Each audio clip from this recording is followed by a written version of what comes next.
name is Chase. And I'm Kyle, and we're all books, no brains. And today, we're going to be talking about the Will of the Mini. Whoa, Bubba. Why are we all books and no brains? Because we're all books and no brains.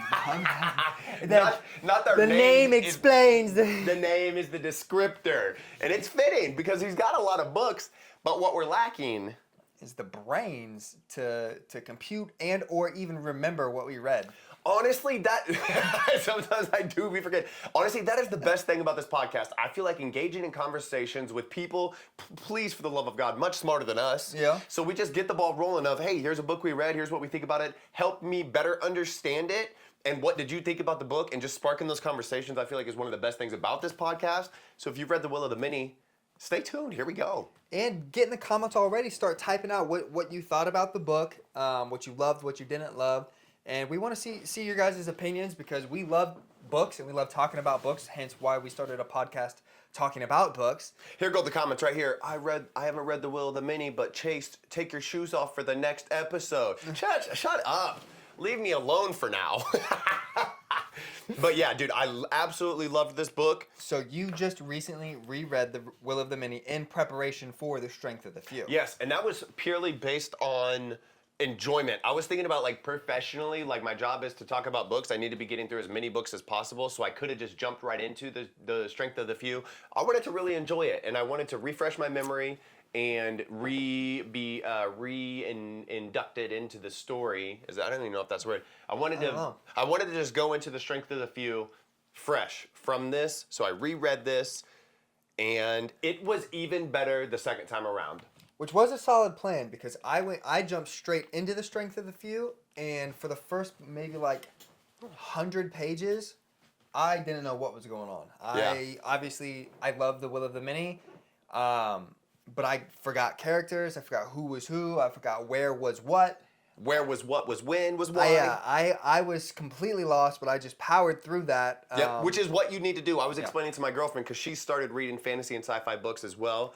And I've told her, when you feel confused, most of the time, you just need to keep reading. Yeah. 99% of the time, you're fine, she's smart. Just literally keep reading it. It'll iron itself out. A good author will especially with The Strength of the Few, he throughout the book dropped more hints on things that had happened in The Will of the Mini that kind of brought me back up to speed. Yes, and he'll sprinkle in stuff that if you're fresh like I was might seem a little bit redundant, but definitely nothing that takes you out of the text. Mm-hmm. But if it's been a while since you read the last book, you're gonna be like, oh yeah, the refreshers, the tiny little tidbits of refreshers are refreshing. That's exactly how it was. So give a little elevator pitch about what The Will of the Mini is about, spoiler-free. Spoiler-free elevator pitch, Will of the Mini. We follow our protagonist, Viz, who's just an all-around badass as he fights systematic corruption. That's what it is. I mean, this man is a man against the rage against the machine. We get to follow his journey as he is forcefully drugged into partaking in the society that he is actively trying to get out of, essentially. So that's the quick of it. He was raised royalty. He's got a foundation for combat and history and politics, and he is orphaned, and he is trying to make his way through a world and through a government, a republic, the contending government that is taking over his entire earth, world, whatever. Yeah. It's pretty badass, man. Very badass, It's a good book. What is your rating on it after reading it a second time? I give this book a I recommend. Yeah. My rating system is do I recommend or not? I do recommend it. And honestly, it was one of my favorite books of 2024. Mm-hmm. And then upon my reread, it was even better. I think that this book makes sort of epic fantasy very approachable. Yeah. The main character, Viz, that we're following is relatable, but not, I don't know, not very complicated, to be honest with you. The world building seems, gives you just enough to feel like you have a grasp of the setting and can understand and can place your mind into the world as you're reading it. The story is pretty consistent. There's a few, I was explaining to Kyle, a few minor, climactic points. There's 5, I think, big scenes in this book that are just wonderful. It means the pace is there. Mm-hmm. The pace is there to keep you interested. And yes, I definitely would recommend this. I think it's a wonderful introduction into breaking into what we would call epic fantasy. It's definitely not on the scale of something like Stormlight Archive, but definitely an entire world. And it's a rather thick book, as you can see, so it's giving a lot, but it's not overly complicated. Yeah, that's good. I do my rating on a 1 to 5 scale, and when I initially read it, I gave it a 5 out of 5. It hit all of the things I enjoyed. Good character. Oh, it tickled your fancy, Yeah, Bubba. I love an OP character, and this is OP. Yeah. He's a prince, was raised with combat, raised to be smart, raised to be empathetic and a good person, and then he has to survive on his own. So he's like a little street rat and using all of his knowledge to stay safe and to just live. To stay under the radar. To stay under the radar, and then he moves forward with all of this going into the academy, and he's just better than everybody else. And I love a good overpowered main character. Some people don't like it, but I do.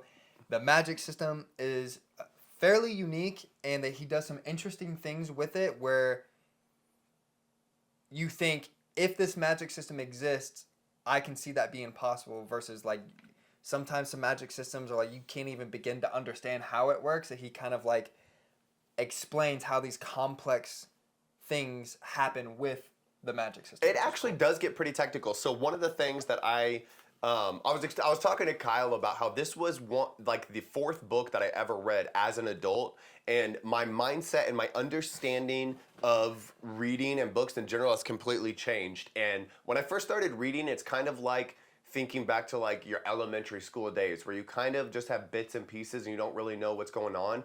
When I first started reading books as an adult, I wasn't paying attention to prose or character development or dialogue or I wasn't paying plot structure, any of that. I'm literally reading for good, reading for entertained mind and enjoying the book. And honestly, I feel the good old days. The good old days of just simply reading a text without kind of thinking I'm reading a text. You know what I mean? Being fully engrossed into the story. And upon the reread, I realized that the things that I was looking for, he does really well. Yeah. He does really well. And I feel like all those things that I mentioned, I feel like the prose is good. I feel like he kind of, even just with the language, the fluency, the way that he writes, and I don't know if it's unique to this book or if he also writes this like this in the Licanius trilogy, or is it 3, the Licanius trilogy? Yeah. But it kind of, even the language he decides to use further pulls you into the story. And I think he executed. He really gave. Yeah, James Islington is that dude. Like you said, the Licanius trilogy, I read that trilogy before I got to the Will of the Many. And after reading that trilogy, I was really expecting this book to be pretty complicated, because if you read if you heard anything about the Licanius trilogy, people call it like a Wheel of Time mini. It has a lot of like time plot themes where like you're constantly jumping forward in time, back in time. There's a lot of things to track. Names change over time. There's characters that are thousands of years old. It's really complicated and confusing.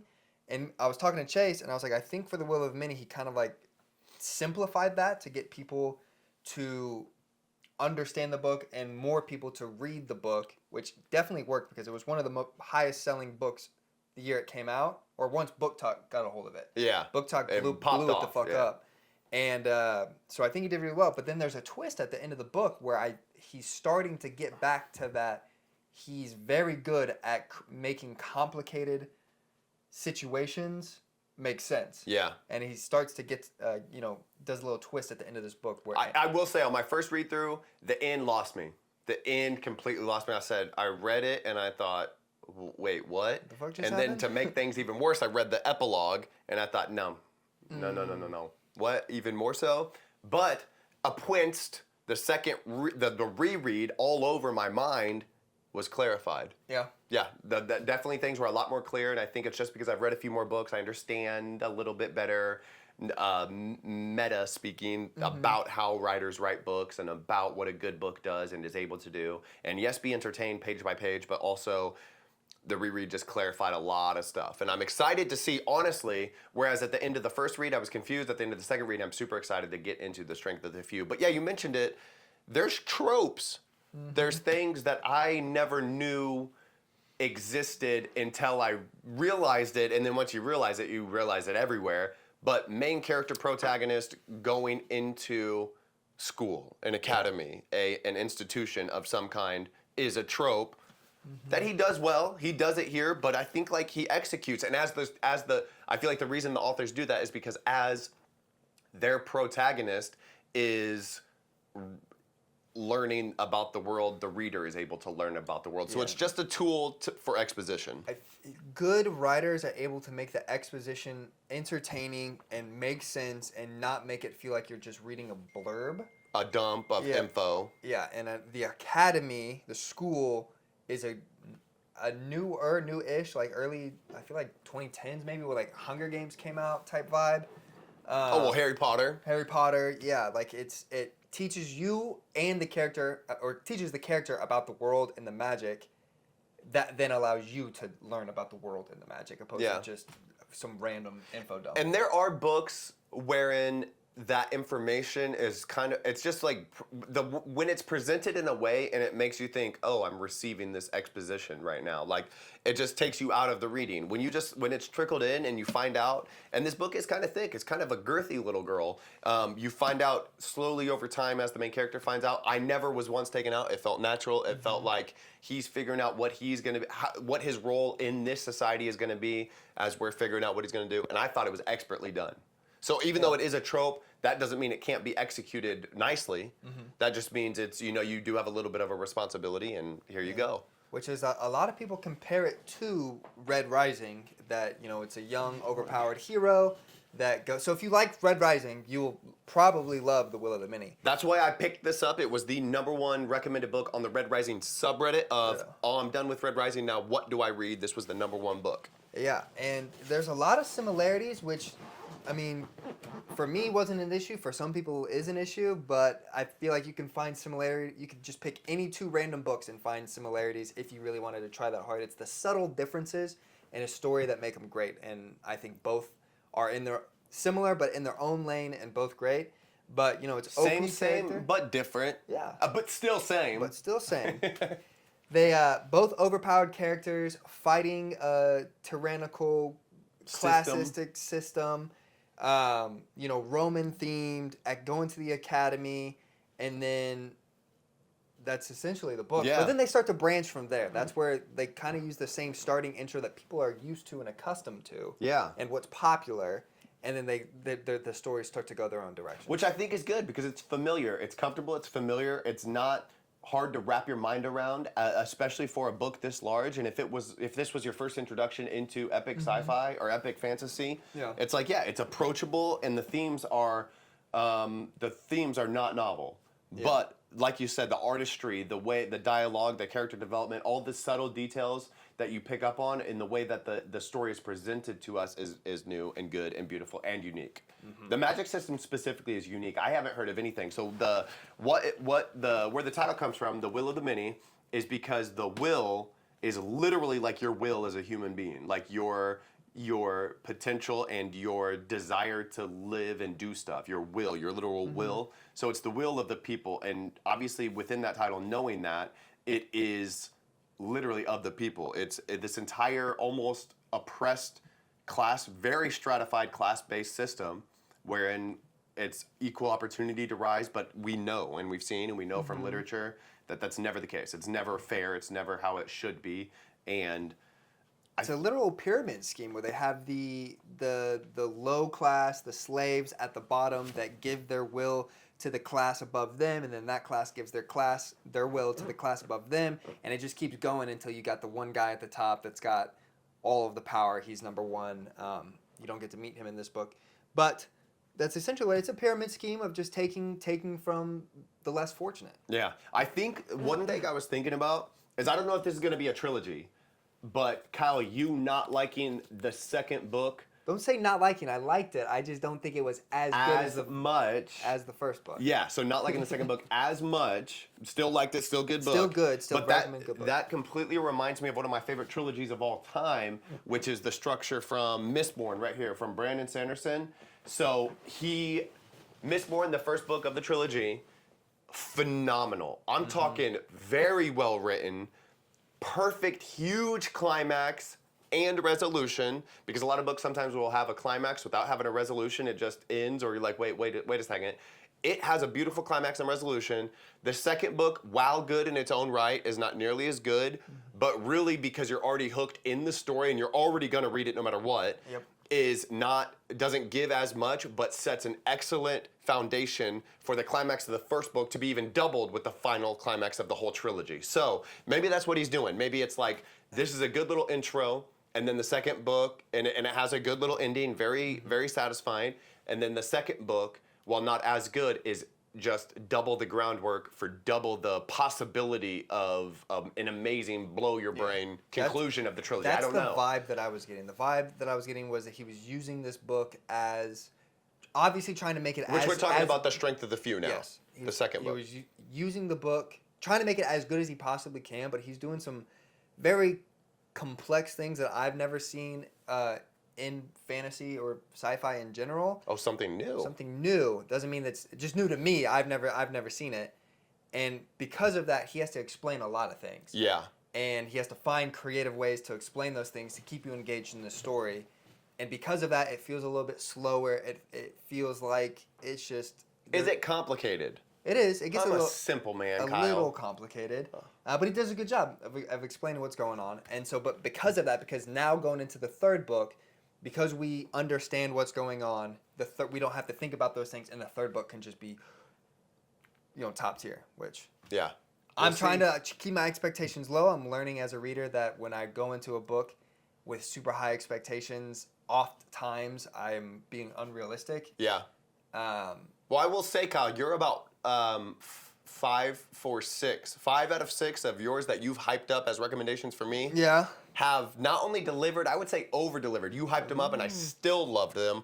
The only one lacking, which I will get castrated in the comments for, is Sword of Kaigen. Yeah. Sword of Kaigen I did not fuck with like that, and apparently I'm the only person in the entire world who has that opinion. Yeah, people love that book, but I mean, I love that book too, but I can very easily see why you don't. So yeah, but this is, Will of the Mini, absolutely fantastic. It was the number one.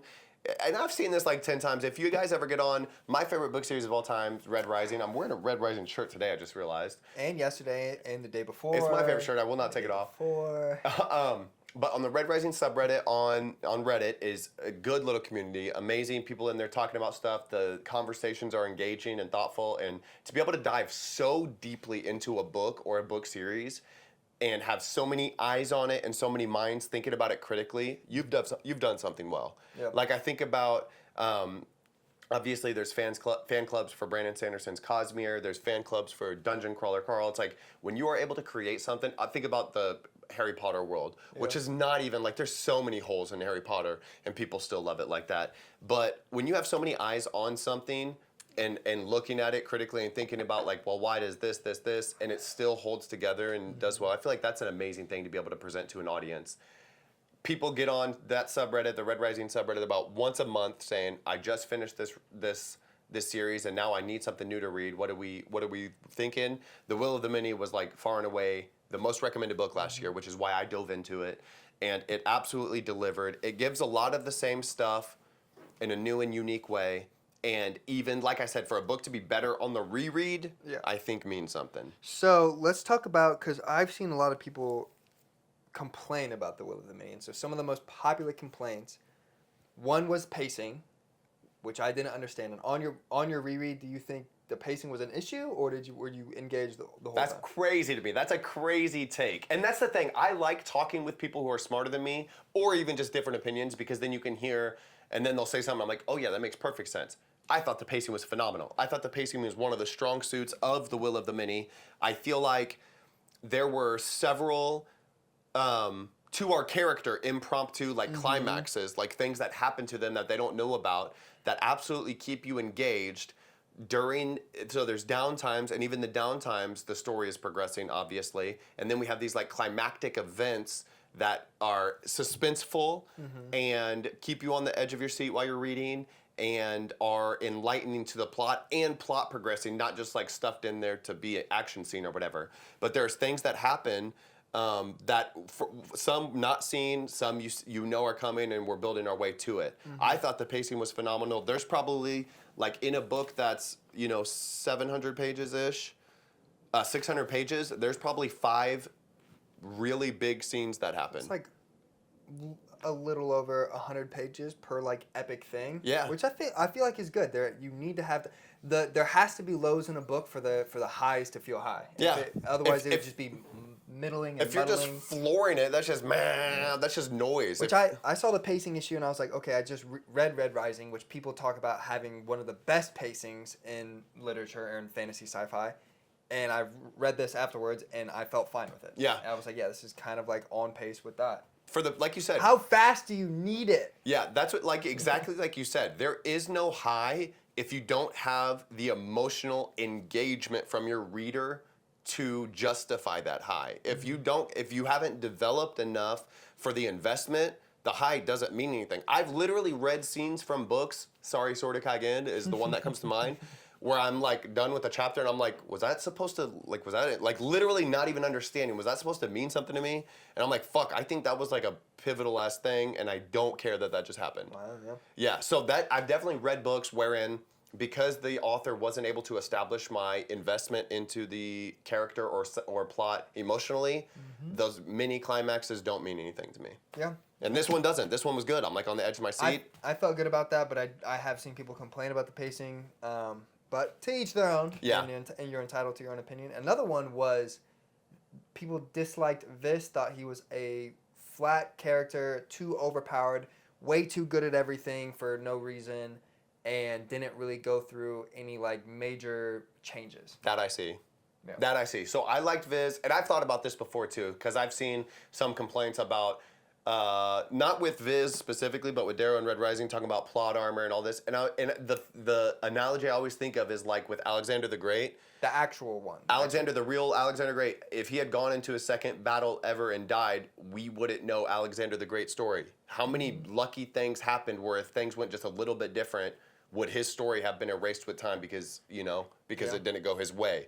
The stories we end up hearing are the ones where, yes, bad things do happen, but time and time again, they're able to prevail. So what you see as plot armor, that is also just how it goes. That's the way the chips fall. There wouldn't be a story to read if plot armor didn't exist. We say plot armor, Yeah. But if this goes through his thing and then, 100 pages in, dies, and the story's over, and then it's a bad story because we didn't get all the climactic, the build-up, the emotional depth, all these things. But I did see, or do agree with, that this is kind of like a monotone character. He's kind of, at the beginning of the book, when you meet him, he doesn't get very far emotionally as a character, in my opinion. Dude, that's actually, I definitely agree with that. So this book takes place over the course of about 2 years, and who this is as a person and his personality traits, I feel like is almost the exact same at the beginning as it is at the end. Not 100%, but there are friendships in here. There's two friends that Viz finds throughout his little journey, both of which invest in him. And a love interest, too. And a love interest, both of which, or actually all 3 of which, one remains to be seen. The love interest remains to be seen at the end of this book, and I'm 100 pages into The Strength of the Few and still don't know. But 2 friendships wherein they invest in him, they give him something emotionally that he could use against them, and he sees the friendship for what it is, and then feels guilty for not reciprocating their trust back to them. So yeah, I feel like he receives friendship, but he doesn't give friendship because he's not willing to let go of that piece of himself, which is the same at the beginning and the end. It's like, dude, you can't do this shit. No man is an island. You cannot go through this journey of life by yourself and the way I was thinking about it, I was like, reading, because we're from Viz's perspective. So we don't know if what his friends are giving him is authentic, but I was like, dude, if that friendship isn't real, this shit ain't worth living. Yep. You give back and then just fucking hope for the best. Like, I don't know, but I was like, this will pull on your heartstrings. The second reread, fucked me up. Yeah. I had a little trickle of tears welling up. I don't think it ever coagulated enough to fall. I don't think it consolidated enough to fall, but I did. I was tearing up a little bit in the eye, and I was like, because the friendship, there actually is a very good friendship in here towards the end. Yeah, because Viz does and James Islington does do a good job of conveying that Viz feels bad for not being able to trust his friends as much as they trust him. Yes. And I feel like that is like people saying he's not, like, you can't connect with him on that. I feel like I could connect. There's been times when like shitty things have happened that make it hard. There's hard things to talk about all the time. And we don't even have life or death stakes. Right. And you got to understand from Viz's perspective, he went through some traumatic shit. A whole family executed in front of him. Yeah. Whole country. He was a prince. His whole country taken over, slaughtered, on the run, hiding, and he just can't let go of that. He's been doing that for years, and that's got to be a tough thing to let go of. It definitely is. And think about it. So part of the reason maybe he seems like a rather static character is, especially for a main character, he's kind of static, which I bet changes over the remainder of this story. Mm-hmm. Because think about, he's 17 when he starts and he's only 18 when this book ends, so it's only over the course of less than 2 years, and he's already, because his parents, and he lost everything that he knew at the age of 13 or 14, mm-hmm. he's already gone through this huge emotional growth, and he's kind of been on his own, fending for himself. So not much is going to change. If you were thinking about it like, is this real? That's like kind of would be the excuse. That's like that does sympathetic. Yeah, it does make perfect sense. But he is a little bit one-dimensional. But so I can absolutely empathize with people not liking him as a character and seeing the plot armor. But he's just a badass. Yeah. Who doesn't want to connect with a badass main character who's out here handling business in every single way? He is smart. I don't want to say photographic memory, but the shit that he is able to memorize, and you're like, well, one of the big things with him is like language. Like he could just pick up new languages, like nothing. Like he's just smart, athletic. He's built strong, not overtly strong, but just like athletic, good, strong, regular person. And he gets into literal fist fights in this book dozens of times, and he just wins. He's a badass. He's just a badass. Yeah. And so I like Viz's character, but I know that's some of the big complaints, and I can see why you wouldn't like him, but also I see why the reasons why people don't like him. I do like him because it is relatable. Yeah. Okay. Here's what I want. I am about 100 pages into The Strength of the Few, which is the sequel to The Will of the Many. Here's what I want from The Strength of the Few. Don't say nothing, because if I don't get it, I'm going to be pissed. At the very end of The Strength, and this is spoiler, so you need to read The Will of the Many. It's very good. If you haven't, cut it off now. He's got a love interest, Emissa, who ends up stabbing him at the end of this book. Yep. But we can tell that she was confused as fuck as to why that happened. So she was either, there's some sort of possession, I don't know. So whenever they use will in this book, their eyes go gray whenever they're using it actively. And for some reason, her eyes were clouded over, taken over, and she was, I don't know if somebody was imbuing her as a person, like there's an unforeseen, something that nobody really understands, because the magic system is only understood in one specific way in this book, and we find out at the very, very beginning of the next book that there's more ways to use this magic system. Mm-hmm. So I don't know if Emissa was somehow like literally possessed to stab him, which is his love interest, and he saw this as the ultimate betrayal, wakes up and wants nothing to do with her at the end of this book. And I was like, fuck, I'm a romantic. And I was like, not the one love interest. If she's misrepresenting herself and if that relationship is not what it appears to be, I want my fucking money back, and I will literally cry.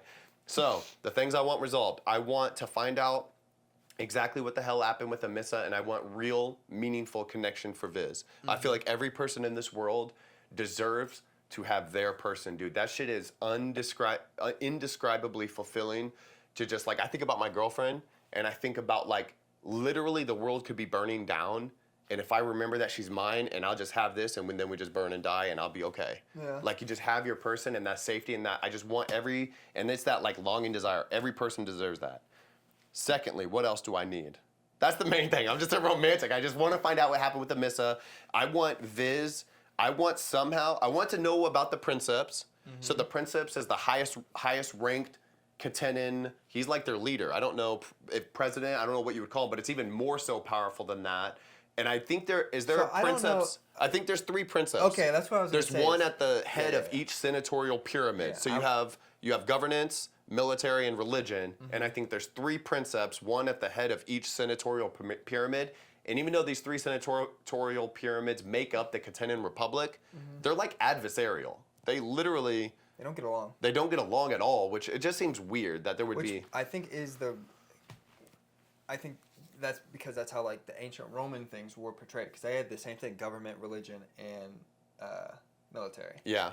But that's what I was going to say about the strength of the few. Yet it did say that there's 3 precepts, and I was like, I can't remember if in the Will of the Many, if they said that there was one for each senatorial class, because I just couldn't remember. Yeah. I always just had a thought it was one, and then I got to the point that they were saying there's 3, and I was like, what just happened? Yeah, I'm pretty sure there's 3.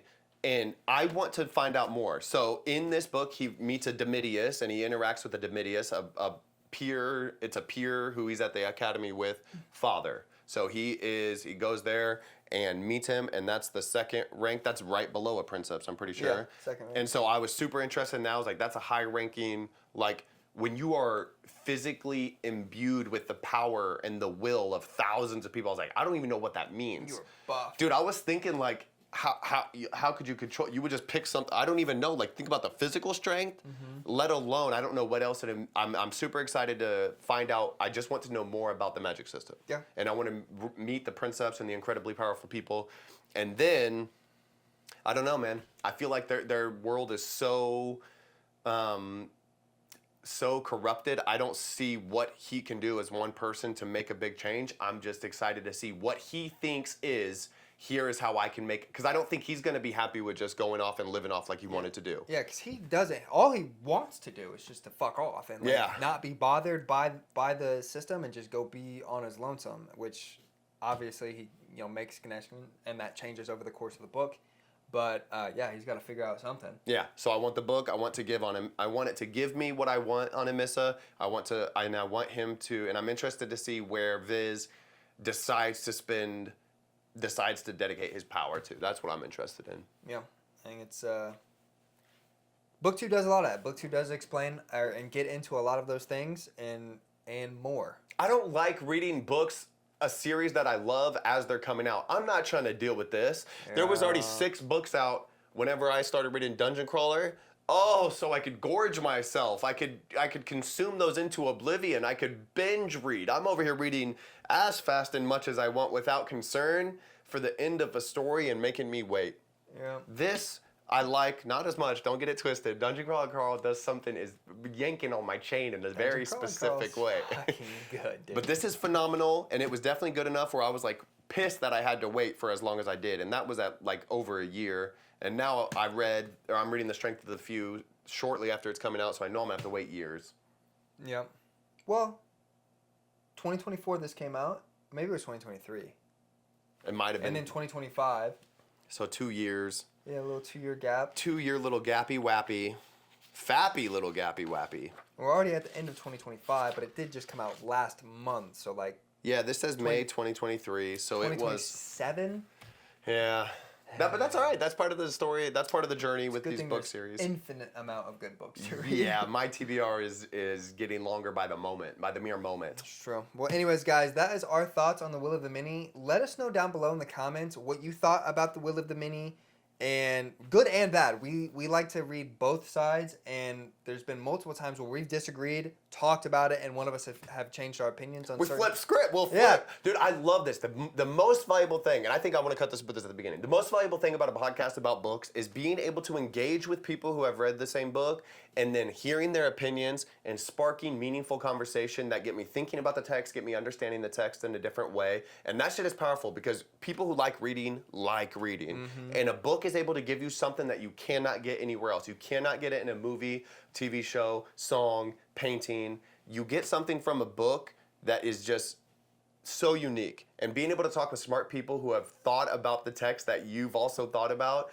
I've had something in my mind and then talk to somebody who's also read the book and have it completely changed. I'm like, yeah, that makes much more sense. So just engaging in those thoughtful conversations with smart people like you, I love it.